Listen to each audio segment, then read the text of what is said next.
que são os continua existindo há muito tempo e permanece por aí. Hoje, talvez até um pouco menos, né? Por várias questões de discussões de gênero que se tornaram mais frequentes, né? Mas o bloco de piranhas era antiquíssimo, né? O Bangu tinha um bloco de piranhas famoso, né? O time do Bangu sempre participava. Moisés e outros jogadores de futebol, eles sempre estavam nessa. Só um minutinho, por favor. Tem alguém com o microfone aberto que está fazendo um ruído. Se puder fechar, por favor, a gente agradece. Desculpa, Mauro, pode continuar. Nada, que isso. Sobre esse bloco de piranha que você está falando, Mauro, a minha infância eu vivi em Bangu. E, de fato, tinha um bloco grande de piranha lá. Eu tenho grande parte da minha juventude em Cabo Frio, lá também tinha um bloco de piranha, o bloco da Rama. Em Juiz de Fora também tinha um bloco de homens travestidos. No Rio de Janeiro tinha outro, em Niterói tinha outro. Assim, se a gente for esticar isso pelas cidades do Brasil, existe bloco de piranha em tudo quanto é lugar. É uma coisa muito forte, muito marcante. Agora, essa foto é maravilhosa. É uma foto muito boa, feita em ambiente fechado, certamente antes deles saírem para a rua, né? Então, é bastante interessante.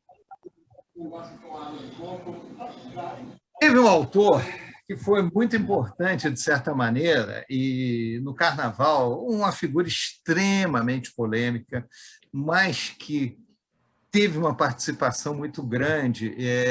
O Diógenes Moura, recentemente, fez uma exposição com algumas fotos dele lá em São Paulo, mas era uma pessoa que merecia ser repensada, na minha modesta opinião, a respeito da fotografia brasileira e da fotografia de música, carnaval, que foi o nosso amigo Jean Manzon.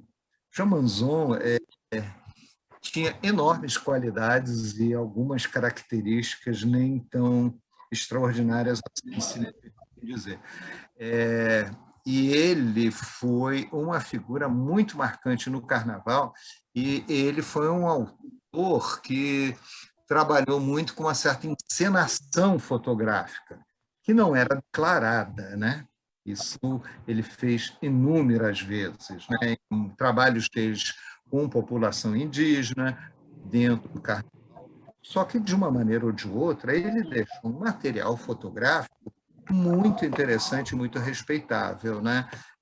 Uma das fotos que é mais marcante, mais conhecidas do Carnaval brasileiro é essa aqui,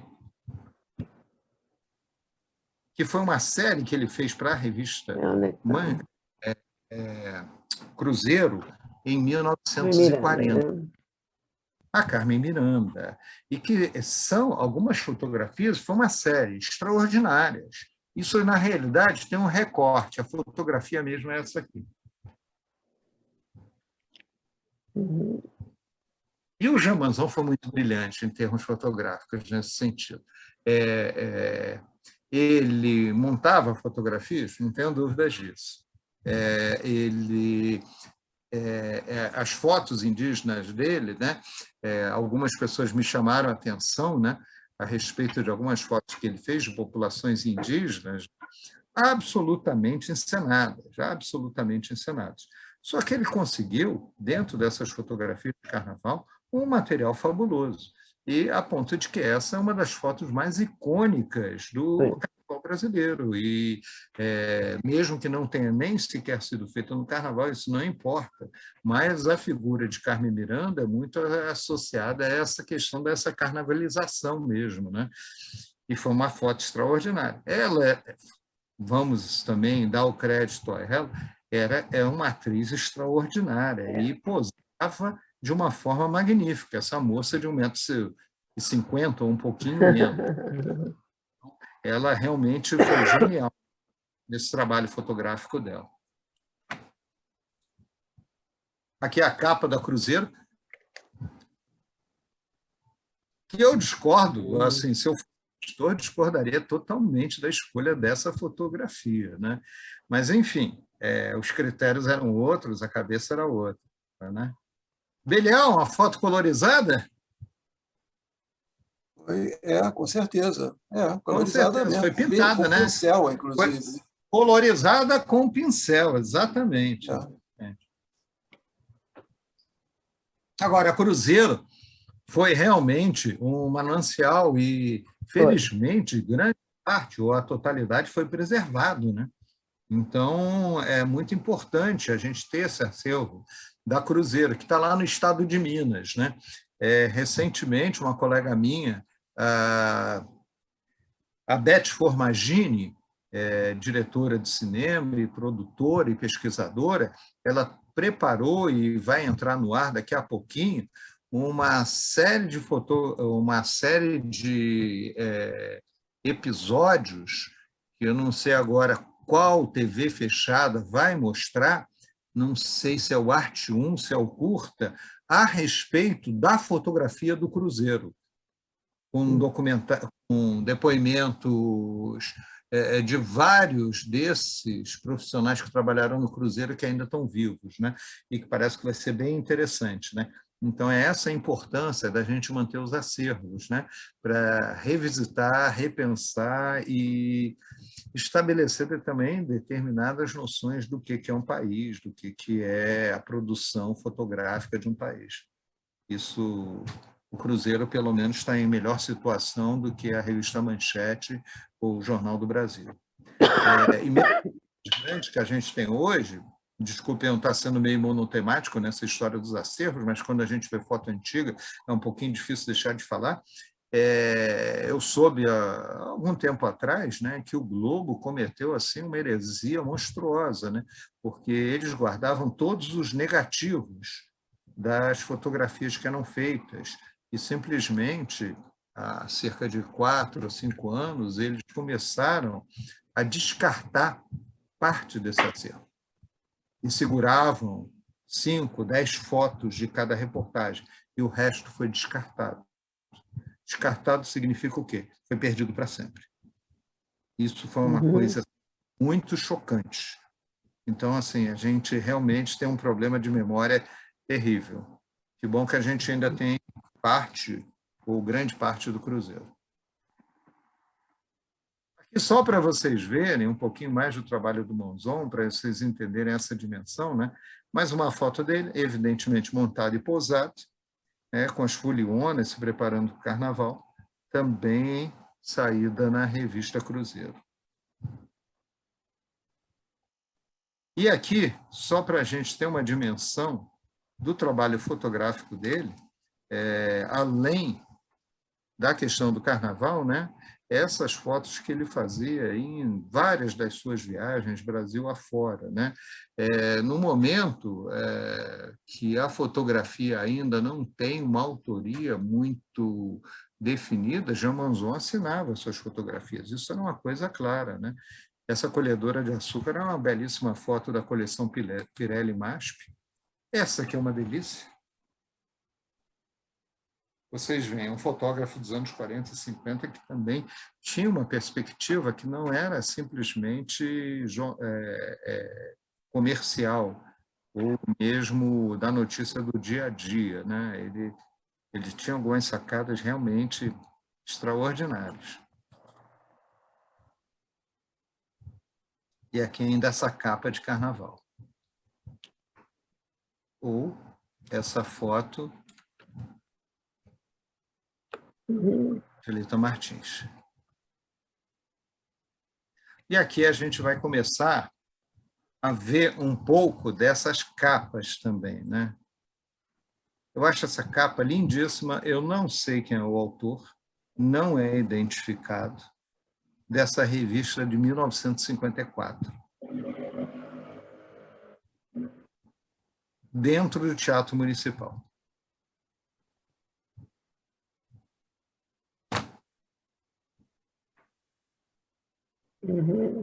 O Elza Carla, que foi uma mulher lindíssima, foi uma das grandes vedetes brasileiras, foi belíssima, e depois ainda trabalhou, mesmo com todo o sobrepeso e tudo mais, ela ainda trabalhou fortemente dentro do carnaval e dentro dos meios de comunicação, A saúde dela pôde aguentar. E foi uma figura assim, extraordinária dentro do carnaval, né?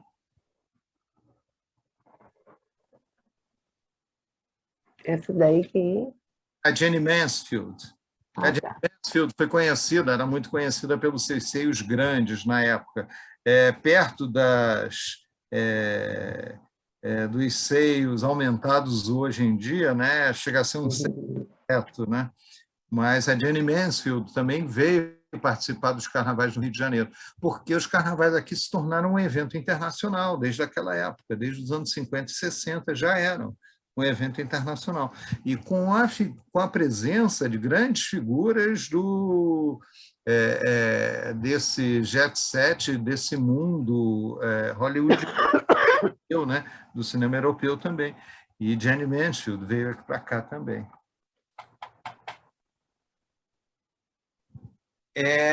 Esse carnaval também teve, né, uma participação muito grande e muito significativa, e é importante a gente pensar nisso, para a gente não pensar que a fotografia é um campo inteiramente separado das outras atividades da sociedade, porque não é. A imprensa e os patrocinadores investiam maciçamente na publicidade durante o carnaval. Então, aqui a gente tem essa imagem, eu só peguei essa, né? Que isso aqui é de um lança-perfume Colombina, né? Que era utilizado na época, né? O lança-perfume, eu não me lembro a data que foi oficialmente proibido, eu acho que foi por volta dos anos 50, final dos 50 ou início de 60, né? Mas, não, foi um pouquinho depois. Depois, né? Lembra que quando foi exatamente? Eu não lembro, mas 60 não foi, porque eu era muito nova e eu peguei lança-perfume quase que adolescente. Ela foi um pouco mais.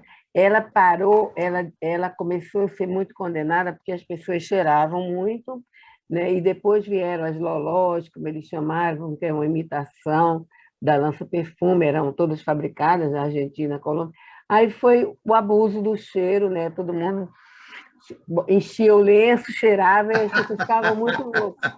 E aí veio, né, como uma coisa assim, muito proibitiva, né? Porque realmente, em vez de ser uma coisa legal, foi ficando. Mas eu peguei bem o tempo da lança-perfume e até gostava muito, mas não de cheirar, porque não achava que tinha graça. Eu tenho uma tia... Eu lembro de lança-perfume também. Eu acho que até início de 70... Eu acho também. Início de 70, a gente ainda brincava com lança-perfume. Brincava assim.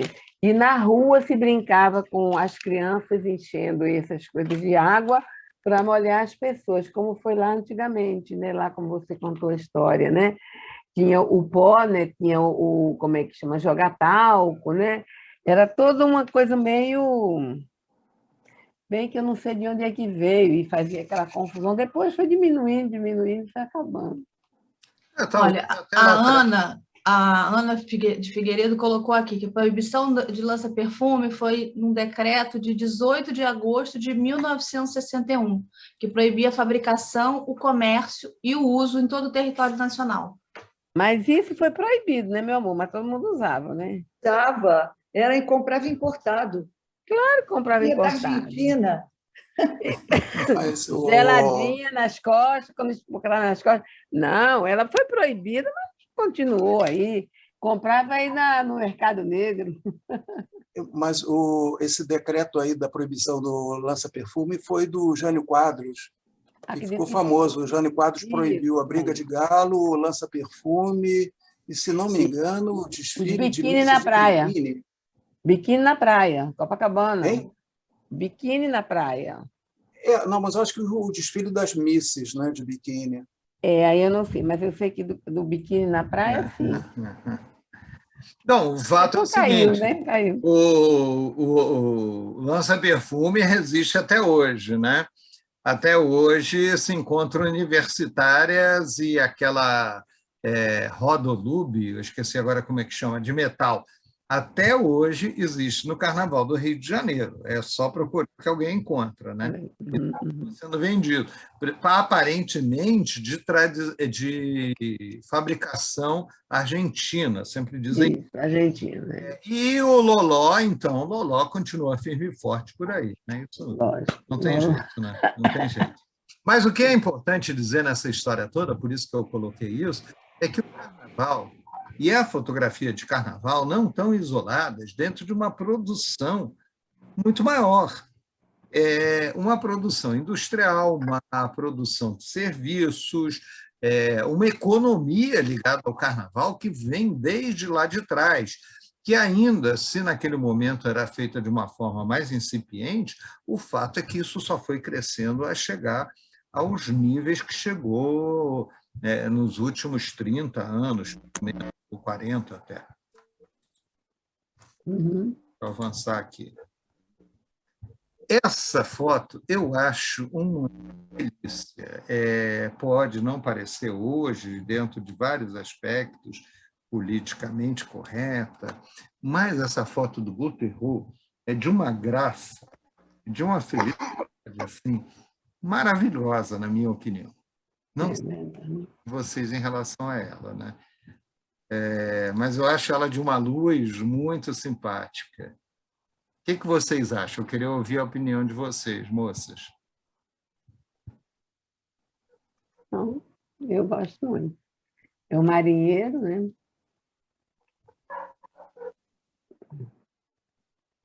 Fala, Simone. Bom, eu gosto muito de Carnaval. Eu tenho um trabalho, estou ainda fazendo esse trabalho, já está uma parte pronta, já foi até exposto, que é Antologia Desmascarada, né? Desculpa, eu esqueci de ligar aqui a câmera. Liga aí. Antologia Desmascarada. Ela já foi exposta em Tiradentes em 2019. Não é só carnaval, são festas populares, né? Uhum. Tem festa do Divino, várias festas no Brasil todo, carnaval Rio de Janeiro, carnaval na Bahia.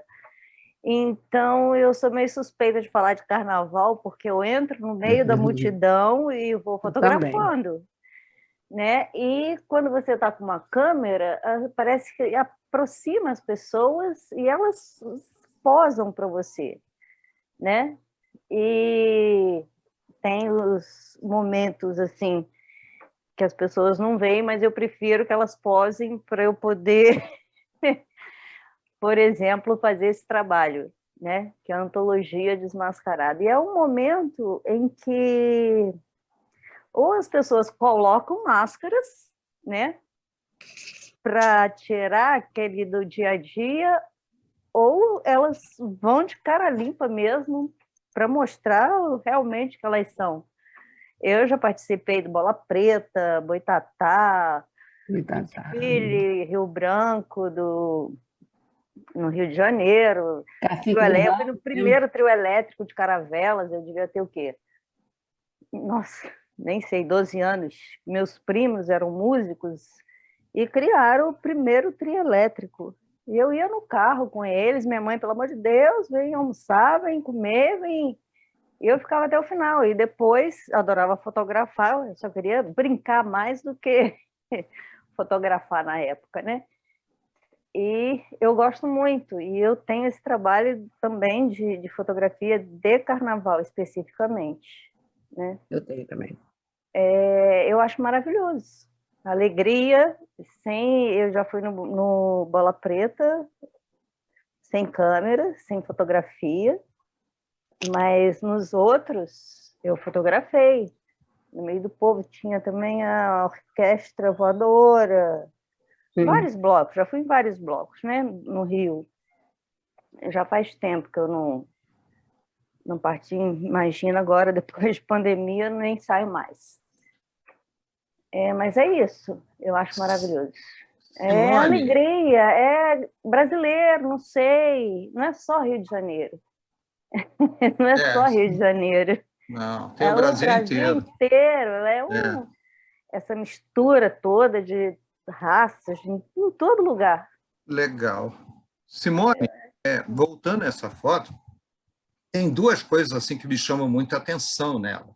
A primeira é o seguinte: existe um impacto da máquina fotográfica diante dessas pessoas. Vocês veem como elas olham a máquina fotográfica.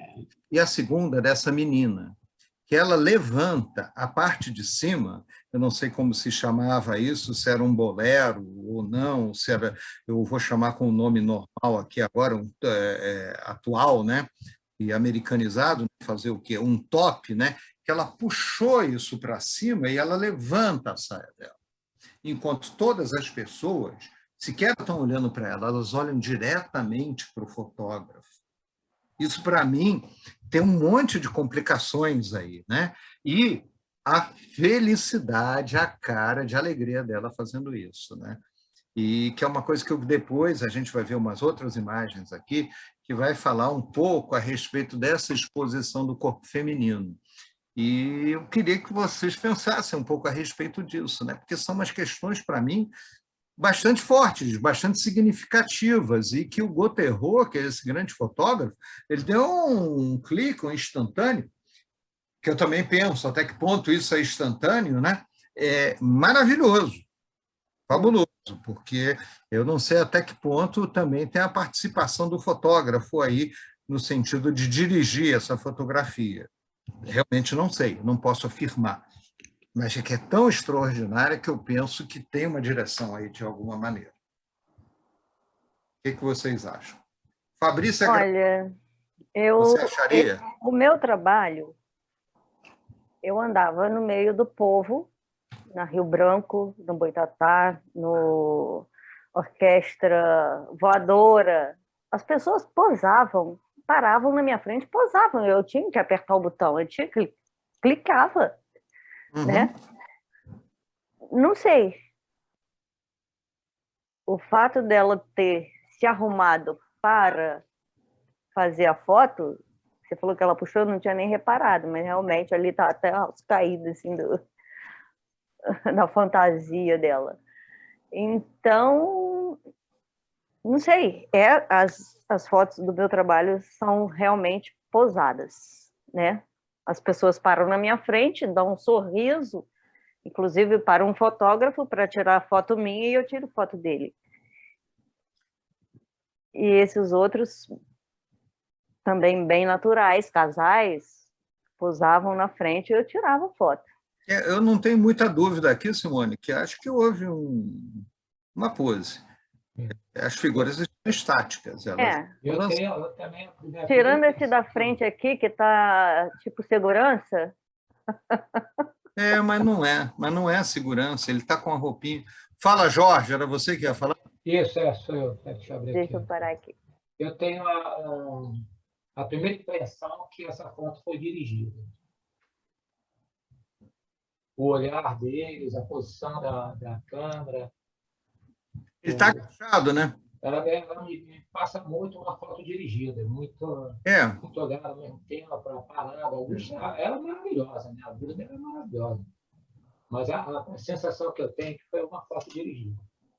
Ela é posada e dirigida pelo fotógrafo.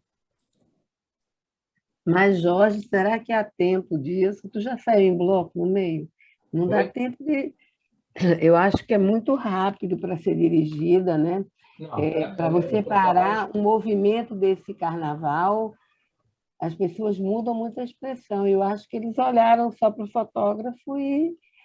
Menos ela estava nela, né? Eu não acho que dá tempo, não, Jorge, porque você parar um carnaval de rua, você está num ritmo, né, que você não consegue nem ver ninguém em volta. Não, mas isso acontece. Você tem fotos de carnaval de rua que, inclusive, é em lona. Você dirige, você para, o personagem faz. Não tem nada de errado nisso. É só uma questão de Ô, Jorge, o teu som está meio baixo. Fala mais próximo do microfone, por favor. Oi? O teu som está um pouco baixo. Fala mais próximo do microfone. Eu estou com o som aqui baixo também. Eu acho que teve... eu, pelo menos, percebo dessa maneira. uma direção da foto, a tomada de onde ela foi tomada, pelo olhar dos personagens, e inclusive da mulher também, porque ela olha para cima, é a única que olha para cima. Ela tem me passa isso, uma coisa dirigida para trazer essa alegria, para trazer todo esse movimento, mas ela é dirigida assim. Porque se fosse instantâneo, tinha todo um movimento também, ela não ficaria tão parada, entendeu? Ela ia estar tremida, ia ter algum movimento nela.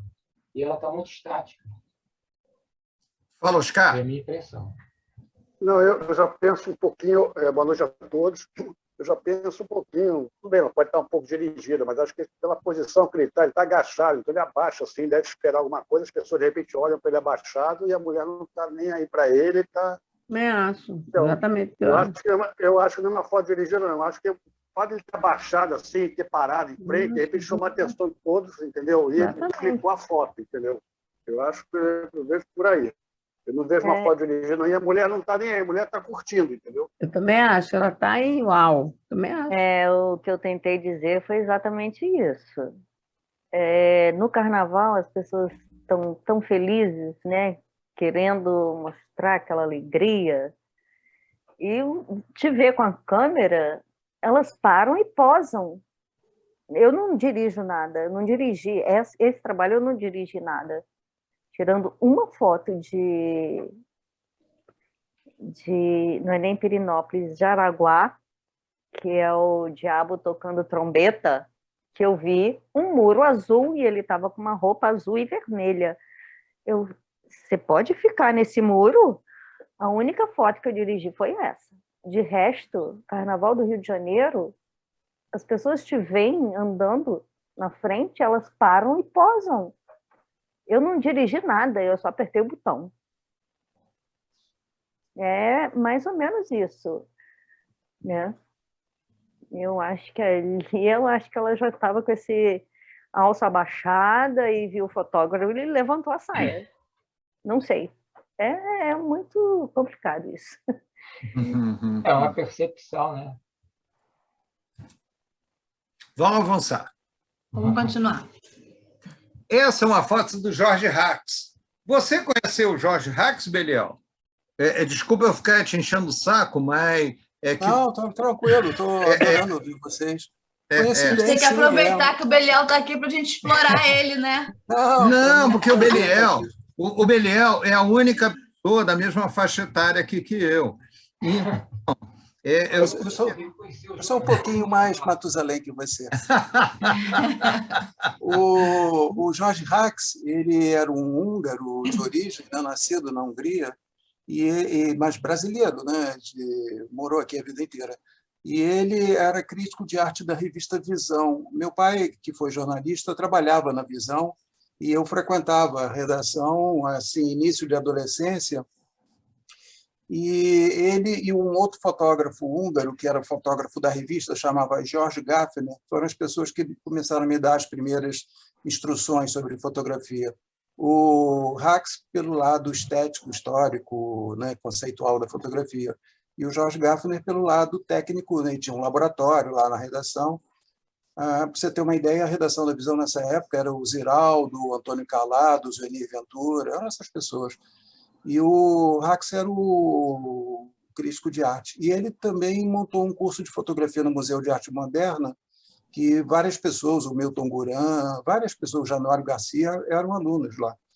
E eu frequentava a oficina de gravura com a Fay Ostrov, com a Ana Letícia e outras pessoas, que era vizinha de fotografia. Então, eu dava umas bicadas lá.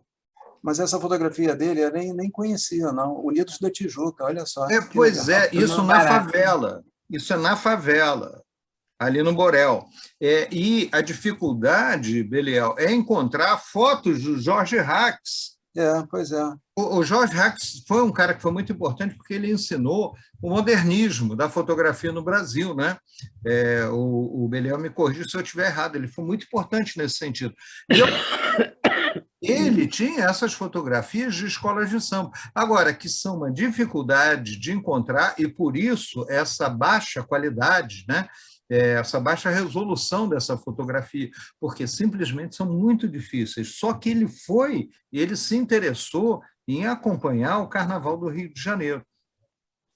Além desse aspecto particular do Jorge Rax, a história dele, tão importante e que eu acho que ainda merecia ser mais bem contado, o fato é o seguinte, eu queria atentar para vocês, chamar a atenção para vocês do que era, em 1961, um desfile de escola de samba, mesmo saindo ainda, que esse não é desfile propriamente dito, mas mesmo saindo do grupo. São pessoas de pé no chão, vestidas com roupas sem nenhum assim, glamour extraordinário, e com simplesmente duas pequenas bandeiras, né, dois pequenos estandartes à frente da bateria. Era isso uma escola de samba.